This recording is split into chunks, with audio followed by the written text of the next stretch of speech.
Hello guys, আশা করি সকলে ভালো আছেন। আমি আপনাদের দোহায় আলহামদুলিল্লাহ অনেক ভালো আছি। তো আজকে আমি চলে এসেছি বাংলাদেশ অষ্টম চীনমৈত্রিক সেতু বেগুটিয়া ব্রিজে। তো চলুন বেগুটিয়া ব্রিজের সৌন্দর্য একসাথে উপভোগ করা যায়। কচা নদীর উপর দাঁড়িয়ে থাকা এই বিশাল সেতুটি শুধু যোগাযোগের জন্যই গুরুত্বপূর্ণ নয়, প্রকৃতির সৌন্দর্যের দিক থেকেও জায়গাটা বেশ আকর্ষণীয়। ব্রিজের কাছে আসতেই প্রথমে যেটা চোখে পড়ে সেটা হলো চারপাশের খোলামেলা পরিবেশ। এখানে ছোট্ট একটা পার্কের মতো জায়গাও আছে, যেখানে কিছুক্ষণ বসে নদীর দিকে তাকিয়ে সময় কাটাতে বেশ ভালোই লাগে।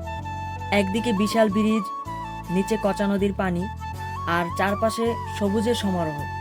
সব মিলিয়ে শহরের ব্যস্ত থেকে একটু দূরে শান্ত একটা পরিবেশ। বিশেষ করে বিকেলের সময় এখানে এলে প্রকৃতির সৌন্দর্যটা আরও ভালোভাবে উপভোগ করা যায়। হালকা বাতাস, নদীর দৃশ্য, সূর্যের আলো আর বিশাল আকাশ, সবকিছু মিলিয়ে জায়গাটার একটা আলাদা সৌন্দর্য আছে। সত্যি বলতে অনেক সময় সুন্দর কোনো জায়গা উপভোগ করার জন্য দূরে কোথাও যেতে হয় না। আমাদের আশেপাশেই এমন কিছু জায়গা থাকে যেখানে একটু সময় কাটালে মনটা অনেকটা ফ্রেশ হয়ে যায়। বেকুটিয়া ব্রিজের এই জায়গাটাও আমার কাছে ঠিক তেমনই একটা জায়গা। তো এই ছিল আজকের ছোট্ট ভ্রমণ।